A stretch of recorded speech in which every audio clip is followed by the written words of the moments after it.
Bueno, la verdad que aquí me siento como en casa. Así que gracias, Fernando, y a Pepe, a María José, que me acompañan en este trabajo, en la difusión de este trabajo, y por supuesto Rafael, ¿no?, que fue el que me inició en esto, ¿no?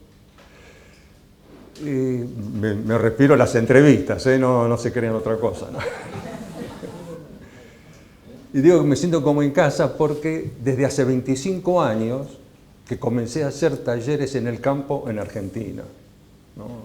Y de allí del campo me fui a la montaña, donde todavía sigo haciendo 1 o 2 veces por año los talleres, de modo que estar aquí es el sitio perfecto, el lugar perfecto, porque estamos fuera del mundo aquí, ¿no? Y entonces podemos dedicar este fin de semana a este espacio fundamental que es el espacio del alma y de nosotros mismos, ¿no? Así que espero regresar pronto aquí también. El tema de las vidas pasadas. Lo primero que tienen que saber, no hace falta creer en la reencarnación para que la terapia funcione. Y yo después les contaré alguna anécdota graciosa también con eso. Todas las teorías espirituales sobre la reencarnación, y yo les cuento que leí mucho antes de empezar, antes de desayunarme siquiera, que se podía utilizar las vidas pasadas con un sentido terapéutico, ¿no? Todo eso sirven de orientación. Pero una de las cosas básicas, fundamentales que yo descubrí a medida que fui trabajando es que por lo general, frecuentemente, las experiencias de los pacientes no coincidían con lo que decían los libros. Entonces, ¿a quién le tengo que hacer caso? ¿A los libros o al paciente? Y así fue como fui descubriendo cosas que voy a compartir con ustedes y saber de que la terapia en sí misma, la terapia de vidas pasadas, no se basa en la reencarnación, no se basa en creencias religiosas. Lo que nosotros llamamos vidas pasadas surgen como consecuencia del trabajo terapéutico. Todo está en el inconsciente. Y la base de la terapia de vidas pasadas es hacer consciente lo inconsciente. Y lo increíble es lo fácil que suele resultar. Lo increíble, cómo puede ser que de pronto vivencias experimentadas, a lo mejor hace 5.000 o 10.000 años atrás, de pronto surgen a la conciencia como si estuviesen ocurriendo aquí, ahora, en el momento de la consulta. Y esto sucede por una cosa básica, que es la clave para entender los fenómenos de por qué una vida que yo viví en otro cuerpo, que pasó hace 5.000 años atrás, me puede estar afectando ahora. ¿Qué tiene que ver lo que viví hace 5.000 años con lo que viví ahora? Lo primero de todo, el punto clave, es que para el alma el tiempo no existe. No existe el tiempo.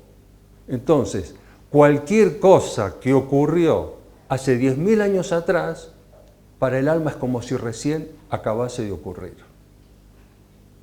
Y lo que es peor todavía, es que en muchas ocasiones todavía está ocurriendo. Ya lo decía Einstein, los físicos cuánticos lo saben, que el tiempo no existe. Además, si ustedes tienen alguna duda sobre eso, ustedes tenemos esta máquina, el reloj, que mide las horas, los segundos, pero ¿alguna vez alguno de ustedes tuvo un segundo en su mano?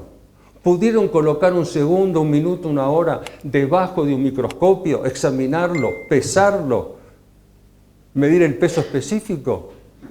Imposible. Estamos hablando y estamos midiendo algo que no existe. La experiencia del cuerpo es lo que nos hace vivir el tiempo. El vivir la experiencia del tiempo es una de las experiencias del cuerpo. ¿Pero por qué? Porque el cuerpo envejece, porque el cuerpo se deteriora.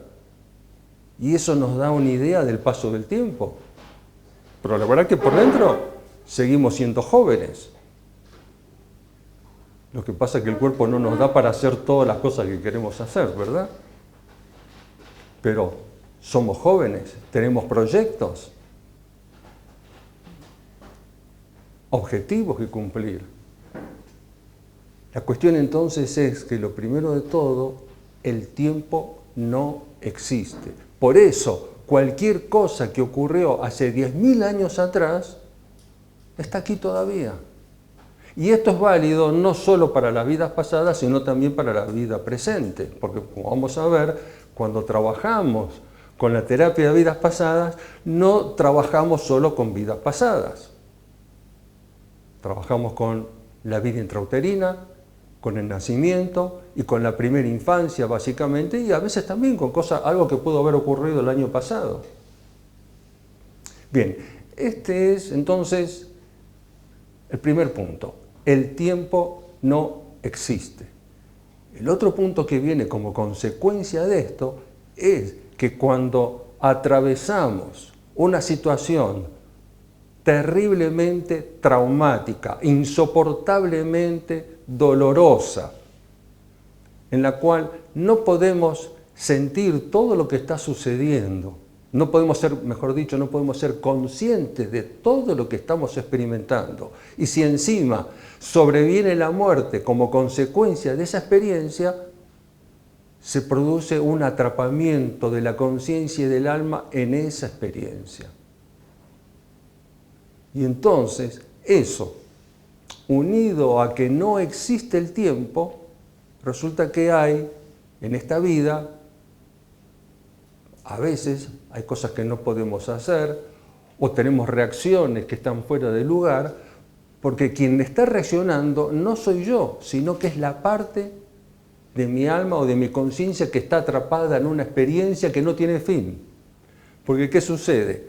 El cuerpo se muere y la experiencia continúa. ¿Por qué ocurre eso? Porque no podemos sentir en el cuerpo porque es insoportable la situación que estamos viviendo, y de hecho esto puede ocurrir también, aunque es más fácil entenderlo en vidas pasadas, porque el cuerpo se muere y la experiencia continúa porque no existe el tiempo. Sencillamente por esa razón, porque no existe el tiempo, entonces el alma se quedó, hay una parte del alma, un fragmento que se quedó atrapada en esa experiencia, como les voy a explicar en un momento, en algún ejemplo, y por favor no entren en regresión cuando les cuente esto. No me hagan entenderlos aquí ahora. Entonces, ¿qué pasa? Que eso también puede ocurrir en la vida intrauterina, en el nacimiento, en la primera infancia. Estamos atrapados en distintas situaciones que todavía no terminaron. ¿Por qué? Porque en cada situación la conciencia está focalizada en sobrevivir y hace cosas para sobrevivir. Entonces estás enterrado, vivo, en una tumba, ¿no? Entonces estás apretando los dientes y de ahí te puede venir las mandíbulas, y después te puede venir el bruxismo, estás disminuyendo el ritmo respiratorio para estirar el aire y de pronto el cuerpo se muere. Pero como estás concentrada, la conciencia está concentrada en apretar la mandíbula, en contener el aire, no se da cuenta de que el cuerpo se murió. Y ahí se produce el atrapamiento. Y entonces, los síntomas que presentamos en la vida actual que no podemos resolver, no vienen de la muerte en sí misma, sino de la agonía. Los síntomas provienen de la agonía, del momento de la agonía. ¿Por qué? Porque esa experiencia no terminó. Eso se llama atrapamiento. Y eso puede ocurrir también, como les dije, en la vida intrauterina, en el momento del nacimiento, en la primera infancia. De hecho, hay muchas personas que todavía están atrapadas, tienen 50, 60 años y una parte de ellas está atrapada en el vientre de mamá, porque no quiere salir simplemente. ¿Pero eso qué significa además? Que hay una parte de ti que no está, que hay una parte de tu energía que no está aquí, está dentro del vientre de mamá. Ahora, el tercer punto, que esto se complica más todavía. Bueno, se complica para explicarlo. la multisimultaneidad.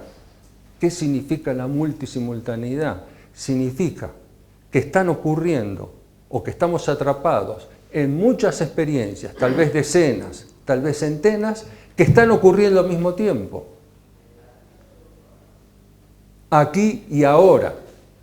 Lo que pasa es que no tengo conciencia de eso.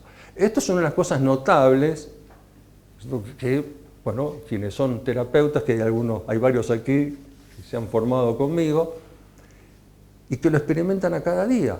Cuando estás trabajando con el paciente en la consulta, el paciente está en regresión, está viviendo una muerte en una hoguera, le están cortando la cabeza o se está ahogando en el Titanic, eso está ocurriendo ahora. Esto es lo increíble, está ocurriendo aquí, ahora, en el momento de la consulta, con todas las sensaciones, con el ahogo, con la asfixia, con el dolor, con la injusticia, con la rabia, con la bronca, está ocurriendo aquí y ahora. Y esto fue una de las cosas que más me sorprendió. Me acuerdo uno de los primeros impactos que tuve, porque fue con una de las primeras pacientes con las cuales trabajé en Argentina cuando yo empezaba, y era una mujer española de Barcelona que llega a la Argentina con 9 o 10 años, no recuerdo bien.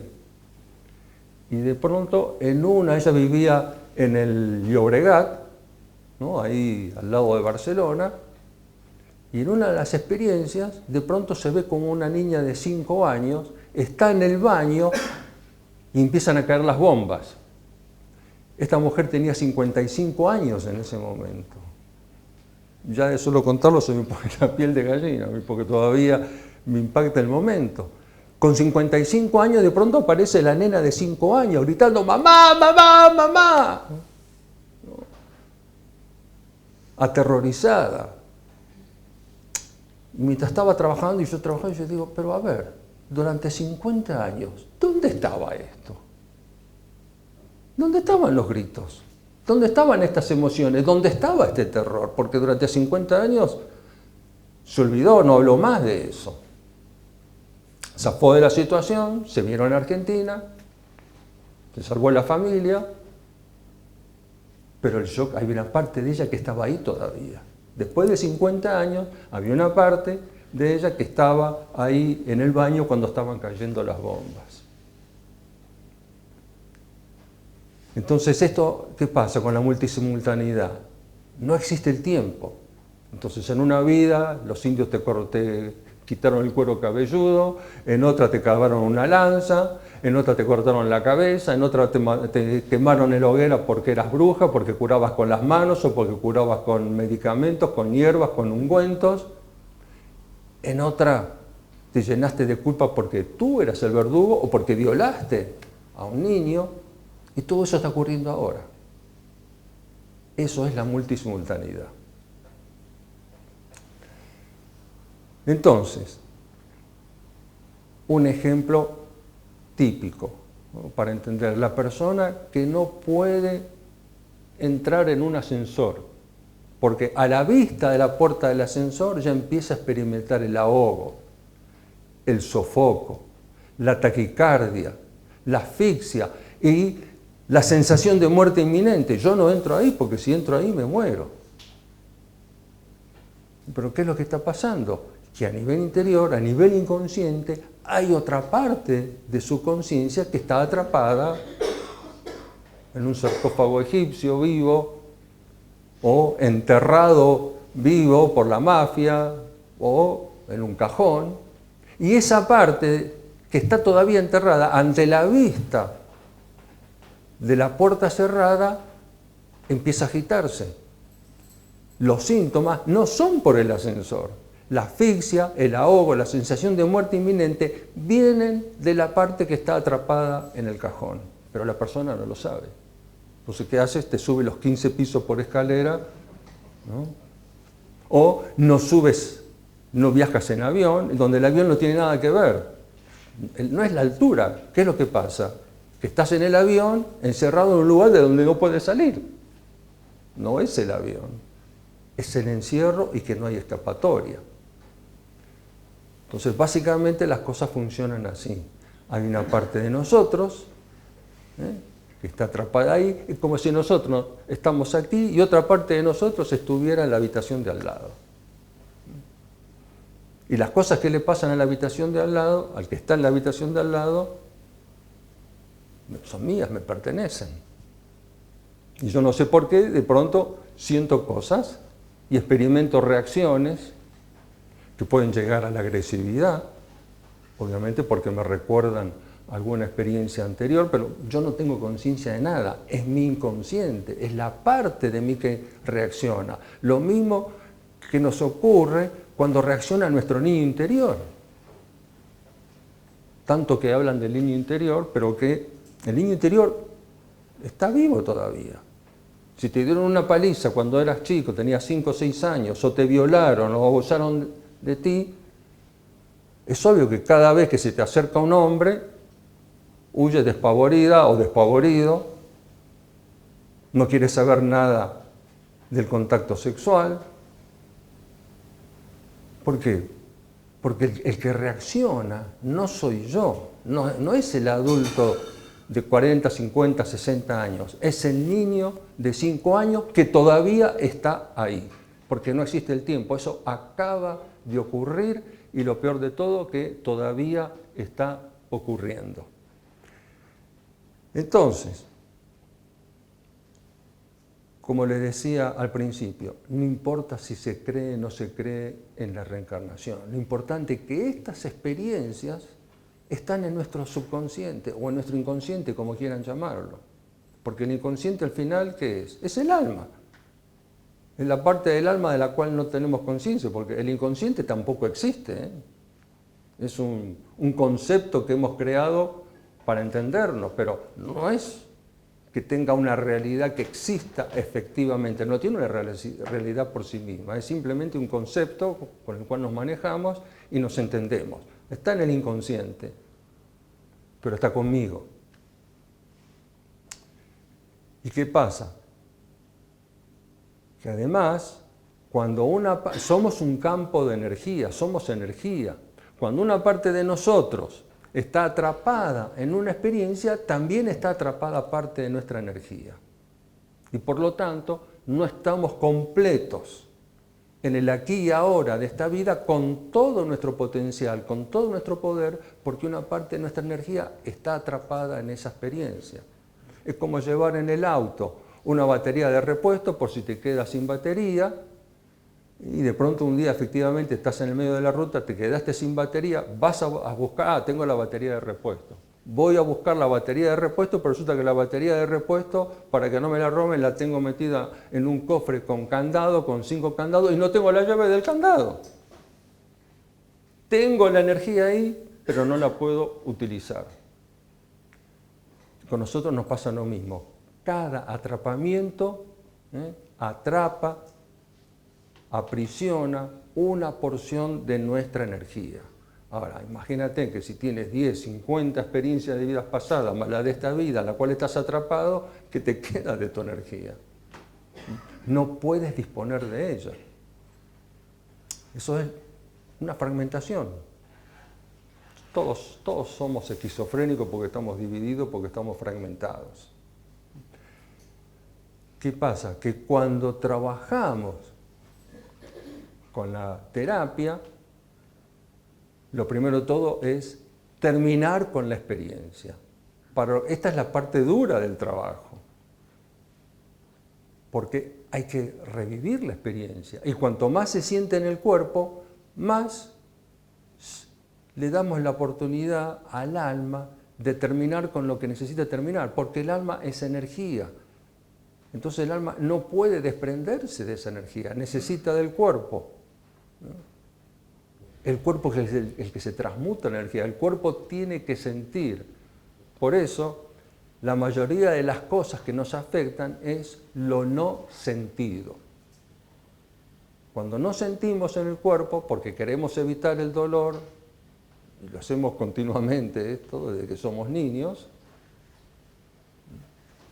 pero el dolor está ahí. El dolor está en el alma y de hecho es lo que ocurre que cuando trabaja con las vidas pasadas y trabaja con la experiencia ocurre esto como la mujer que sale corriendo del baño gritando mamá con todo el terror, ¿no? Está ahí. Pero si eso no se expresa, si eso no se siente en el cuerpo, el alma no puede liberarse.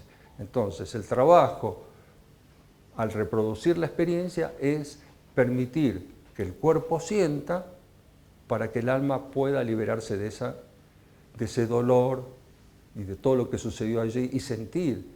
Esto, si de pronto te están ahorcando, tienes que sentir la asfixia, tienes que sentir que se rompe la tráquea, tienes que sentir que los pulmones estallan, tienes que sentir que el corazón va a 1000, tienes que sentir que se rompen las vértebras cervicales, tienes que experimentar todo eso. No pasa nada, tranquilo, no se murió nadie hasta ahora, en 36 años, en 36 años no se murió nadie y he trabajado con gente con infartos y con gente que tenía bypass coronario. Entonces, lo importante es que el cuerpo sienta. Cuanto más siente el cuerpo, más profundo es el trabajo. A veces, claro que hay personas que no lo pueden hacer, porque hay personas que son muy mentales, no pueden sentir. Entonces el trabajo se realiza más a nivel mental que a nivel físico. Tiene sus efectos, pero los mayores efectos, los más dramáticos, porque hay cosas que pueden resolverse a lo mejor en 1 o 2 sesiones, pero esto no siempre es así, ojo, porque hay cosas que son más pesadas. Pero cuando una persona puede sentir en el cuerpo, la resolución es realmente dramática en el sentido que es muy rápida. Bueno, esto por una parte. Hay que salir del atrapamiento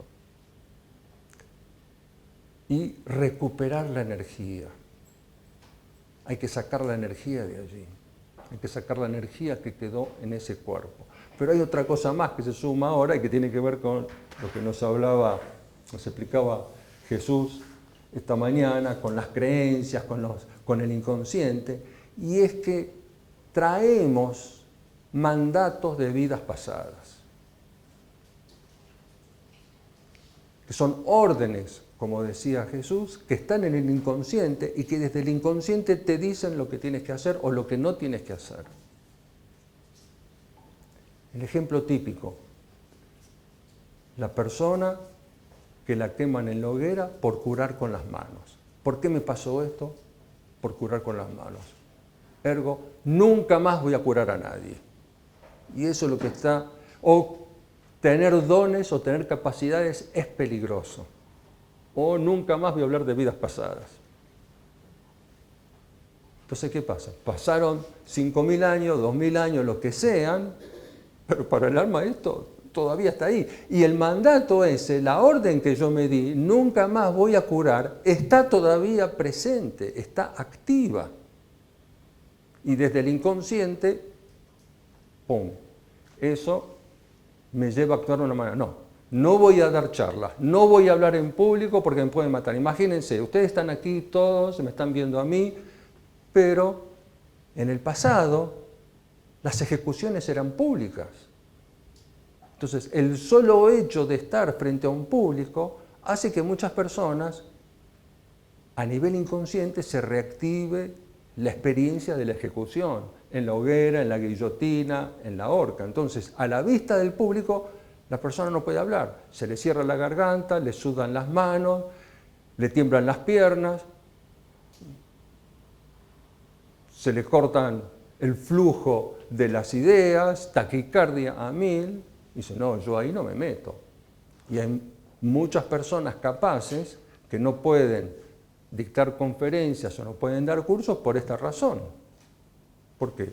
Porque el público, te están mirando todos, te están diciendo cosas, porque las ejecuciones no eran así tranquilitas y todo el mundo como espectadores, ¿no? Te gritaban cosas, bruja, traidor, púdrete en el infierno, esto es lo que te mereces, ¿no?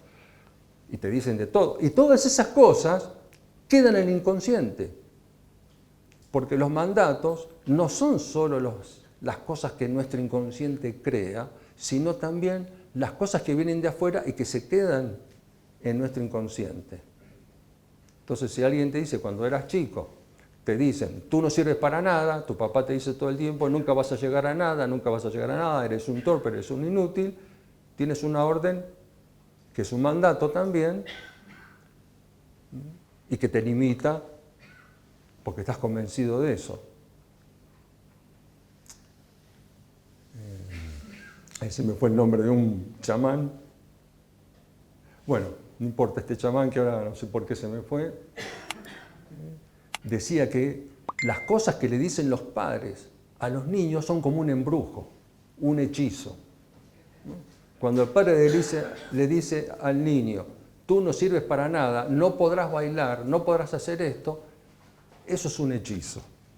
Y de alguna manera tiene razón, ¿no? Bueno, estas cosas también tenemos que trabajarlo, por lo cual, ¿qué sucede? Cuando trabajamos con la terapia, estamos trabajando en el plano físico, estamos trabajando en el plano mental, estamos trabajando en el plano emocional, estamos trabajando en el plano de la energía y estamos trabajando en el plano espiritual, en el plano del alma. Y tenemos que hacer consciente todo eso. ¿Qué pasa? Que no puedo decir, bueno, voy a borrar todos los mandatos que hice en vidas pasadas. No funciona así. Tienes que identificar el mandato, tienes que identificar la situación, tienes que llegar a la situación y cuando trabajas con la situación empiezan a aparecer todas estas órdenes que vienen. Se me ocurre algo interesante. Por ejemplo, imagínense en el Far West. El mayor crimen en el Far West no era matar a una persona, era robar un caballo. Te ahorcaban por robar un caballo. Entonces ahí tienes dos cosas ahora en contra. Tienes por un lado la horca, y estás con toda la sintomatología de la horca. Y por otro lado está el caballo. Por robar un caballo, esto me pasa por robar un caballo. Obvio, ergo, nunca más voy a tocar un caballo. Y entonces estás en esta vida que no puedes montarte en un caballo porque robaste un caballo y el caballo fue, ¿no es cierto?, la causa por la cual te ahorcaron. Entonces mejor no toco el caballo, ¿no? Esto en Argentina decimos, ¿no?, el que se quema con leche llora cuando ve la vaca. No sé si acá también. Entonces, pero es eso. Básicamente es esto. ¿Qué es lo que no tengo que hacer o lo que tengo que hacer para que no me vuelva a suceder? No subirme al caballo, no escribir lo que no debo escribir, no decir lo que no debo decir, lo que es peligroso, no curar con las manos, en fin. Todas estas cosas se van uniendo. Por una parte, la experiencia traumática en sí misma y lo que tengo que hacer para que no me vuelva a ocurrir. Y eso queda grabado en el inconsciente. Y cuando trabajamos con las vidas pasadas, tenemos que traer todo eso a la conciencia. Eso es lo que por eso le decía al principio. Básicamente el trabajo consiste, en las vidas pasadas, consiste en hacer consciente lo inconsciente, porque en cuanto lo saco del inconsciente, eso empieza a perder el poder sobre mí. Deja de ejercer el control sobre mí.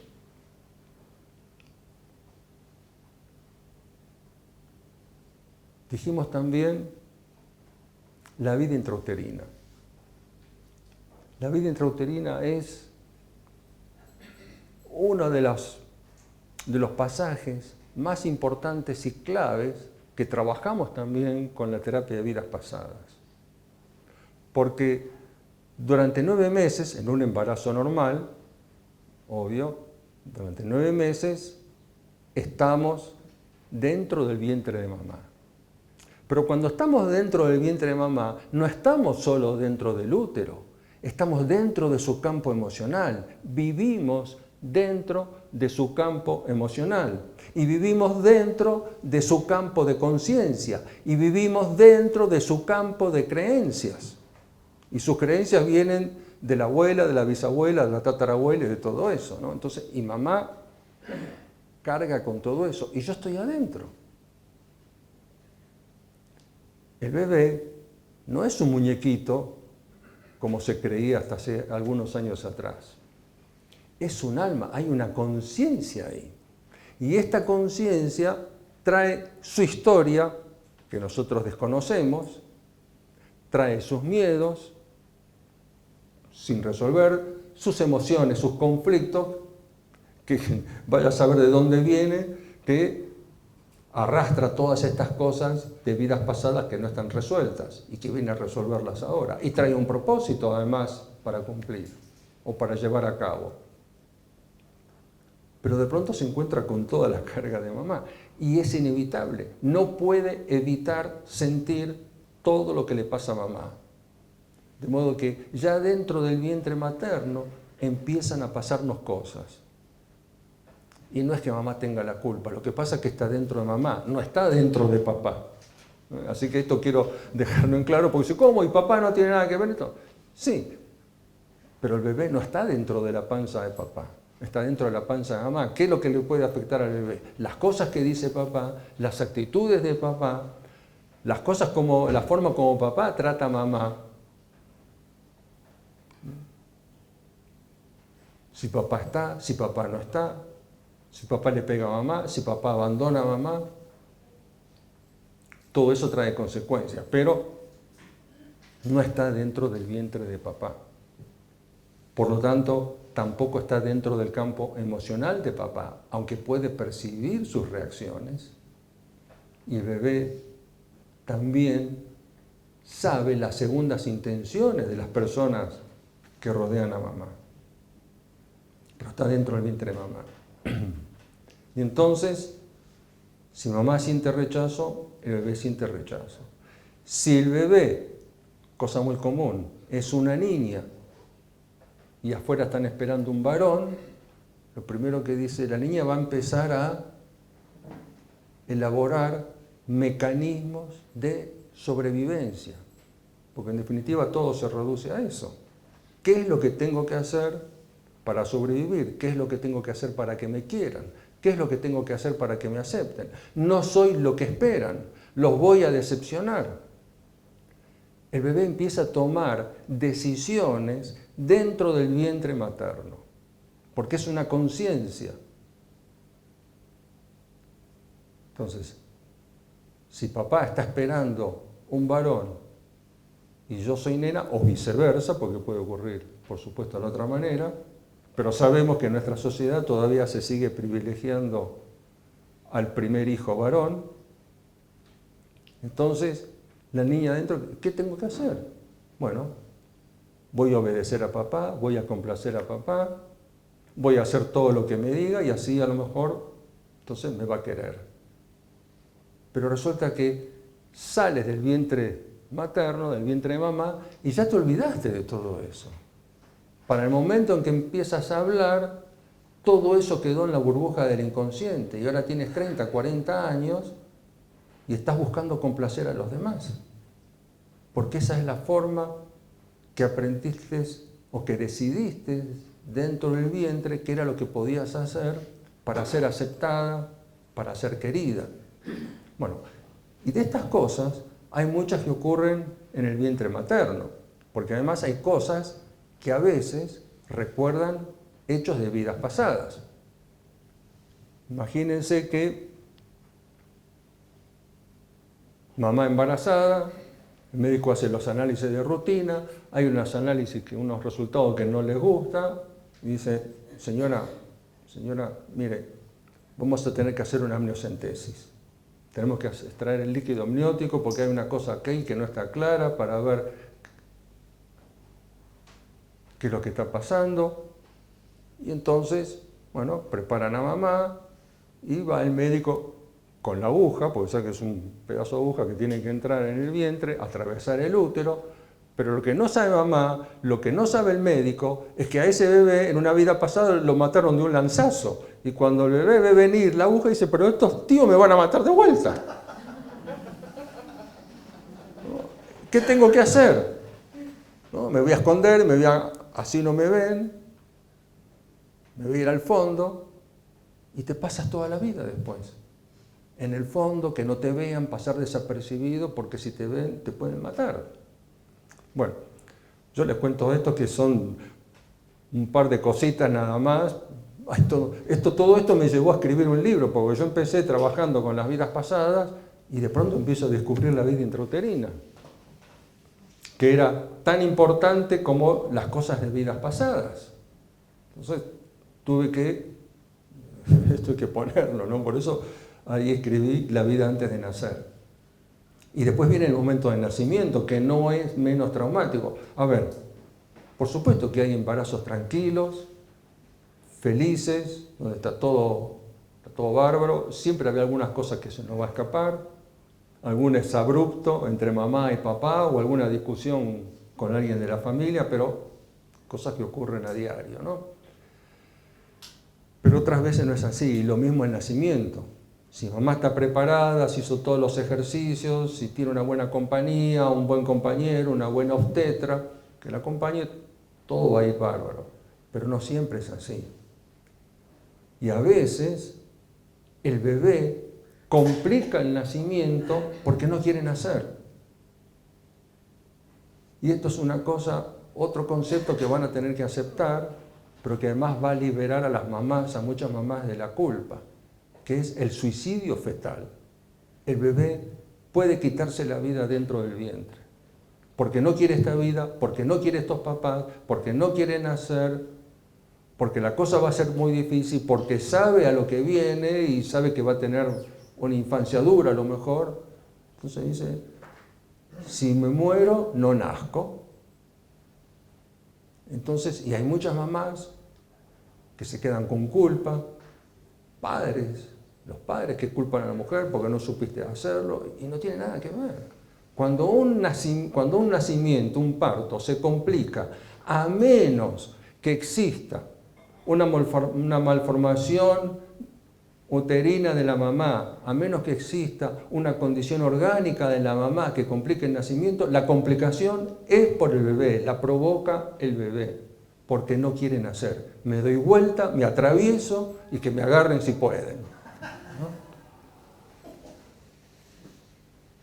Y tienen que saber que es una conciencia, que está consciente de todo, que utiliza sus manitos, que puede hacerle un nudo al cordón, que se enrosca el cordón en el cuello, a menos que se haya enroscado accidentalmente porque se la pasó jugando, dando vueltas, pero la mayoría de las veces se enrosca con el cordón para no nacer, o para por lo menos complicar el nacimiento. Ahora, ¿qué pasa? Los médicos somos muy tosudos, te vamos a sacar de ahí como sea. Y eso hace que el nacimiento sea más traumático todavía, porque a lo mejor te meten los forceps o vas a cesárea y ya no es lo mismo. Les cuento una anécdota graciosa para borrar un poco el drama, ¿no? Porque no.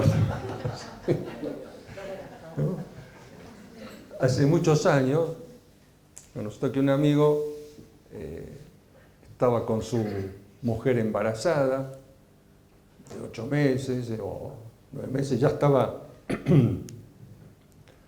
a punto de la hora del parto y estaban viendo un partido de fútbol. Los dos sentados, él aquí, su señora acá. Jugaba Boca en Argentina y si Boca ganaba salía campeón. Y de pronto Boca marca un gol. Y entonces él se levanta y le agarra la panza y le dice, ¡agárrate del cordón y grita gol! Le dice, ¿no?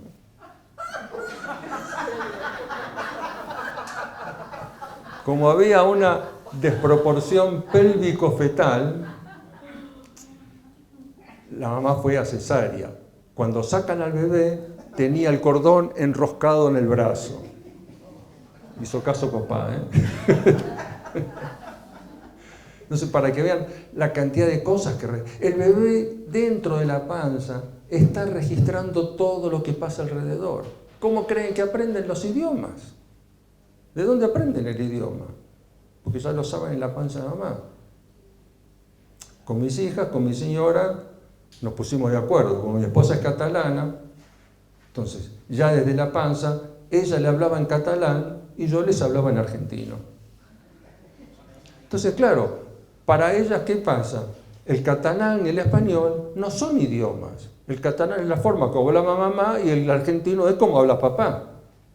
Listo, se acabó el problema. Las dos hablan a las dos lenguas al mismo tiempo. Están hablando contigo en catalán, se dan vuelta para allá y siguen hablando en castellano en la mitad de la frase. No tiene ningún drama. Y se memoriza, se aprende dentro de la panza. Hay un autor canadiense, Thomas Bernie, que escribió un libro hace muchos años, que fue uno de los libros que me llevó a investigar mucho más la vida intrauterina, que se llama La vida secreta del niño antes de nacer, que no habla de regresiones, pero habla desde el punto de vista científico, presentando estudios y anécdotas. Entonces hay una que cuenta de un director de orquesta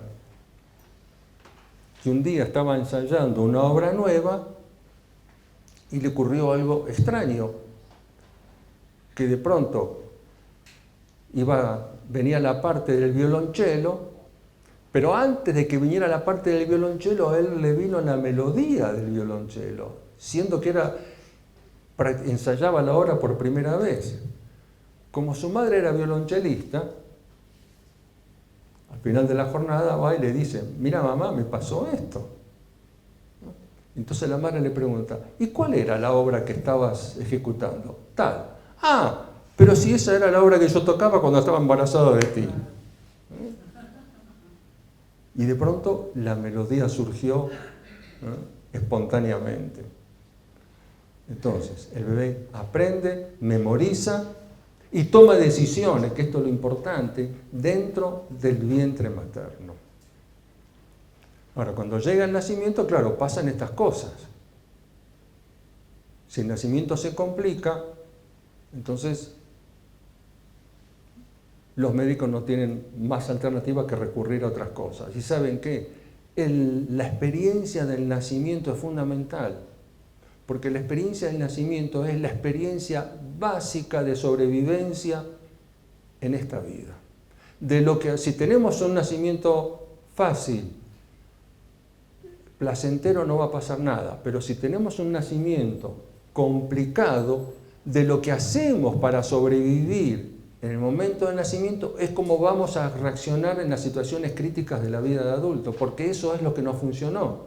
Entonces, si en el momento del nacimiento, para nacer, salgo con el culo primero, ¿no?, para no mostrar la cara, así es como voy a estar en la vida.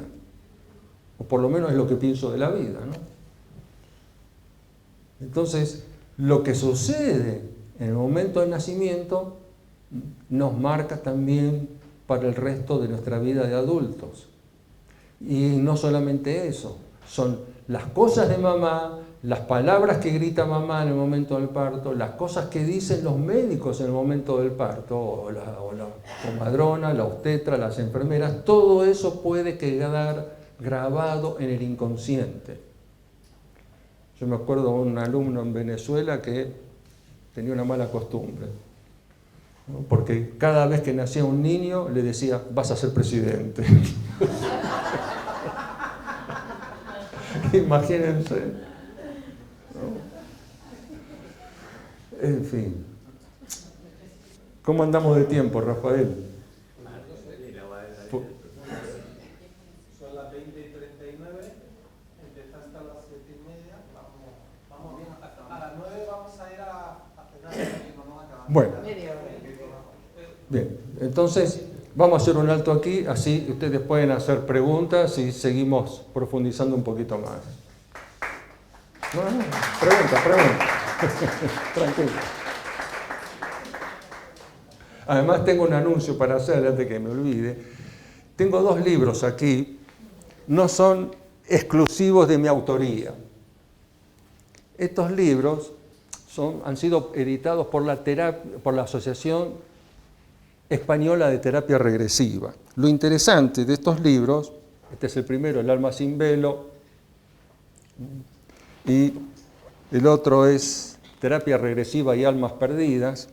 Lo interesante de estos libros es que en el primero somos 12 terapeutas que escribimos y en el otro somos 17 terapeutas, ¿no? Entonces, la importancia de esto es para difundir la técnica, pero para aquellos que son terapeutas y quienes no lo son, ¿no? Comprendan de que esto no es la locura de uno solo, por empezar, sino que hay muchos terapeutas que en este momento están trabajando aquí en España con la terapia, pero que además cada uno tiene su experiencia y tiene su abordaje también, ¿no? Entonces tiene su mirada particular, ¿no? Así que bueno, he traído algunos, no muchos porque pesan bastante, así que si alguno después está interesado me lo dice, ¿no?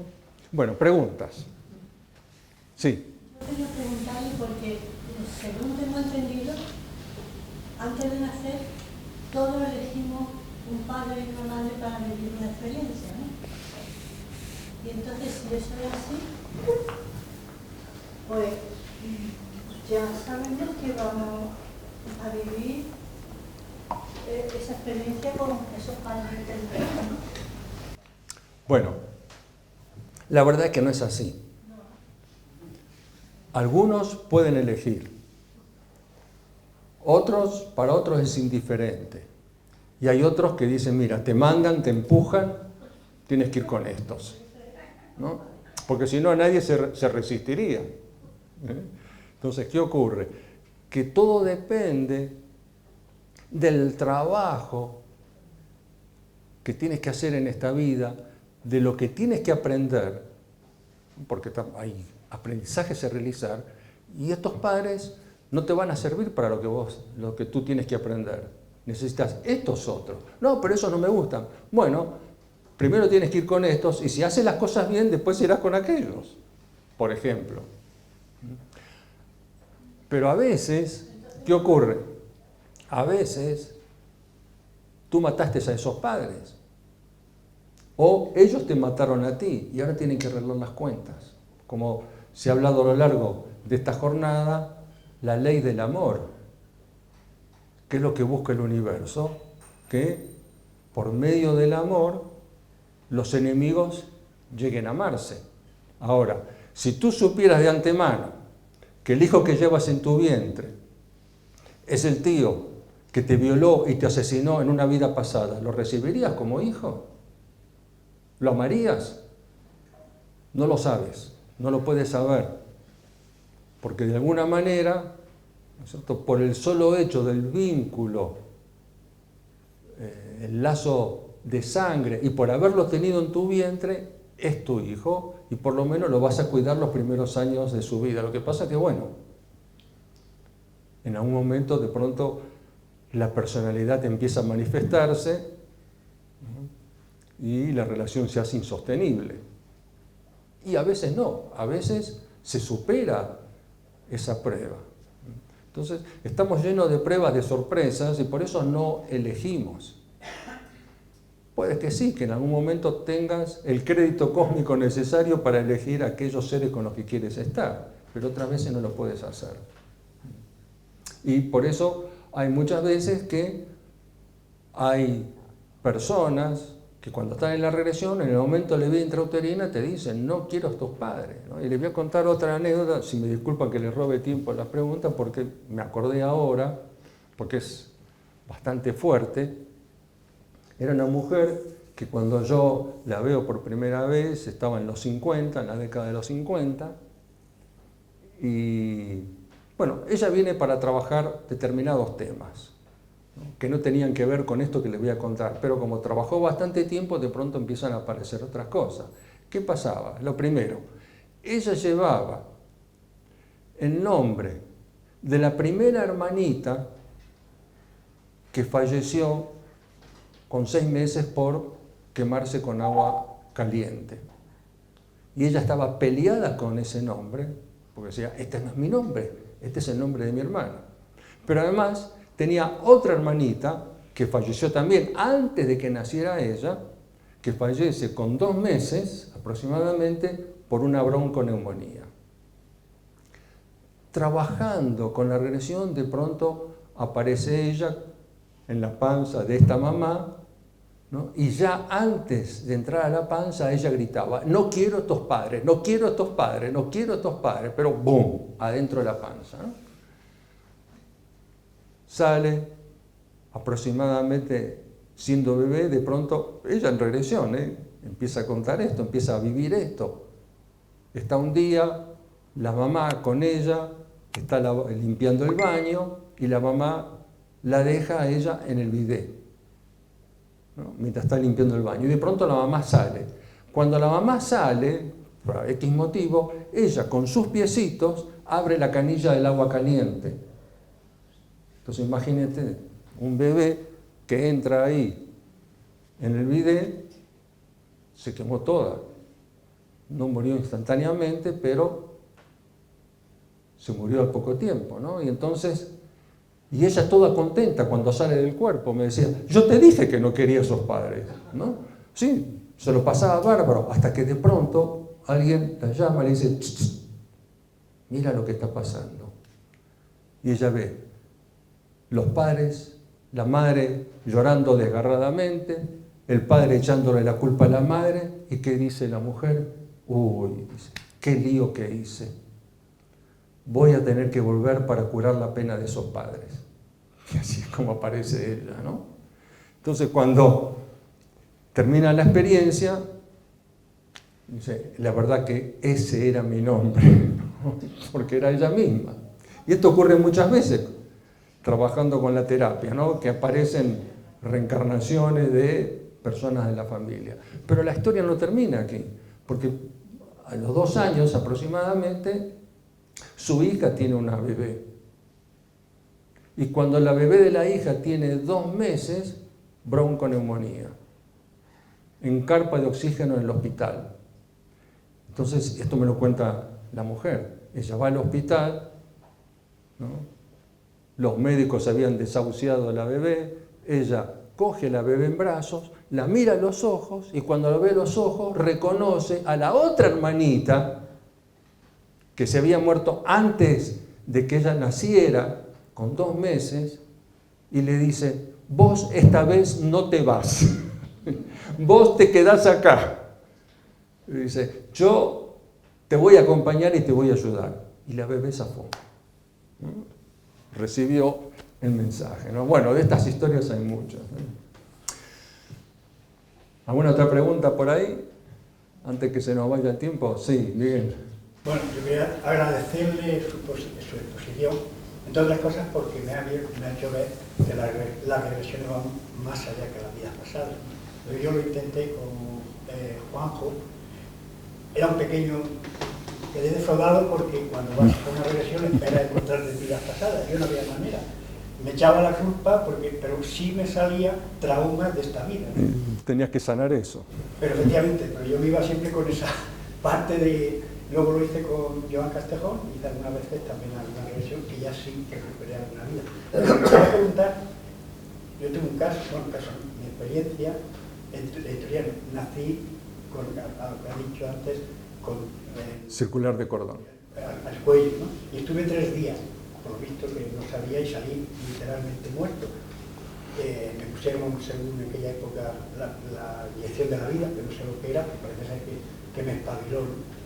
Pero hice un trabajo a través del yoga en el cual, lo digo por la pregunta, es porque yo no quería nacer, porque en aquel momento, en teoría, yo lo que sentí en esa formación es que no me dejaban salir, no querían que naciera. ¿Se puede dar esas 2 opciones? Sí, es que muchas veces hay mamás que no quieren perder el bebé y entonces hacen fuerza para que el bebé no salga. O porque no llega el médico a tiempo, entonces le dicen, señor, aguante, aguante, aguante, le gritan las enfermeras, ¿no? Y entonces a veces pasa eso. Y, por supuesto, ¿qué ocurre? Porque esto ocurre frecuentemente al trabajar con la regresión. Aparece esta circunstancia en la cual el bebé no puede salir porque mamá no lo deja salir, ¿no? Bueno, no vea las cosas que después dice la persona, porque una de las cosas que hay que hacer en la terapia es decirle a la otra persona lo que hubiera necesitado decir en ese momento, ¿no?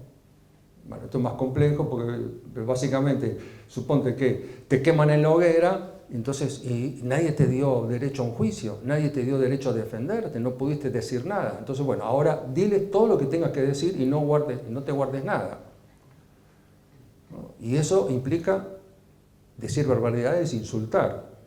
Y aunque algunos se escandalicen, ustedes no saben el poder terapéutico del insulto, ¿no? Que estoy pensando en escribir un libro sobre eso. Bueno, entonces, ¿qué pasa? Claro, las personas que se encuentran en esa situación, que mamá cierran las piernas y hacen fuerza para que no salga, no vean las cosas que dicen las personas que le dicen a mamá, ¿no? Porque me estás jodiendo, no puedo salir. Y además, ¿qué pasa? Que pierdes mucha energía tratando de salir. Lo que hablábamos antes, la energía, estás haciendo fuerza, estás empujando, estás chocando contra una pared y tienes esta sensación a lo largo de la vida, a lo mejor. Bueno, eso. Yo en mi caso mi madre dice que sí que quería salir. Yo hablaba de otra energía fuera de todo ese entorno de la iglesia. Bueno, pero Eso tampoco se da. bueno, esa historia puede pasar, pero no pueden impedir tu nacimiento. ¿Alguna? Sí. Cuando en la vida te encuentras a alguien por primera vez y parece que Ya lo conoces. ya la conoces, eso pasa, ¿no? Y eso, Sí. eso es que en otra vida fuiste Claro. cercana, Y si te casas con esa persona, de pronto eso se llama atracción fatal. Porque no sabe lo que te espera. Claro, ojo con los amores a primera vista. Porque muchas veces te enamoras del verdugo de tu vida pasada. ¿Por qué? Porque el primer impacto, esta mirada la conozco, es como si te conociera de toda la vida. ¿No? Y sí, lo conoces toda la vida. ¿No? Te casas o formas pareja y al tiempo aparece la verdadera personalidad, pero no tenías escapatoria. Por eso, si alguno de ustedes está en condición de amor a primera vista, ojo, pongan el freno. A ver, vamos a ver de dónde viene esta cosa. Eso depende de la situación, pero cuando llevas mucho tiempo soltero, con que te enamores ya... Ya está. No importa lo que venga. Adelante. Yo, por lo primero quería compartir que realmente ese tipo de terapias es buenísima. A mí, Un poquito más alto, o te paso el micrófono. lo primero que quería compartir es que realmente a mí me ha ayudado muchísimo en mi vida, hace muchos años, este tipo de terapias que realmente, bueno, me han ayudado a comprender muchas, es como has empezado a hacer muchos de los ejemplos que eran muchas de mis cosas de mi vida, ¿no? Entonces me ha hecho recordar, gracias a haber hecho estas terapias, realmente ahora soy quien soy. Pero luego me vino una pregunta.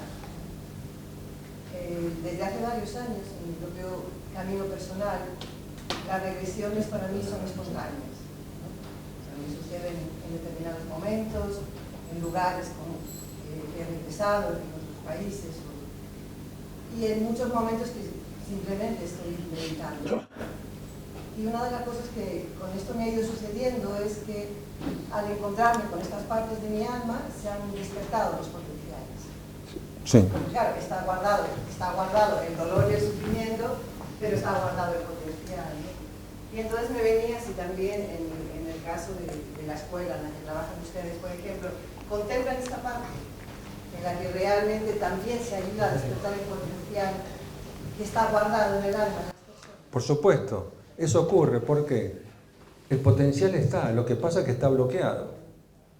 Si tienes la capacidad de curar con las manos, pero tienes el mandato de una vida pasada que dice no voy a curar porque es peligroso y liberas eso, de pronto liberas el potencial. Me refiero ni siquiera porque haya algo. Sí, por supuesto, pero el hecho de hacer contacto con la experiencia, aunque sea espontánea, ya te libera de eso.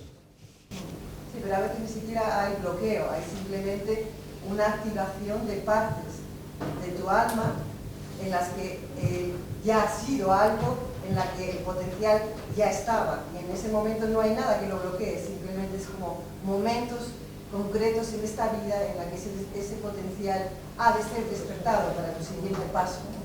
Bueno, No hay ningún bloqueo, no hay nada. sí, Yo me refiero a- pero es natural eso. porque no escucho tanto esta otra parte. Pero la pregunta que tienes que hacerte es recordar todo lo que hiciste antes de que apareciera el potencial, que estaba dormido.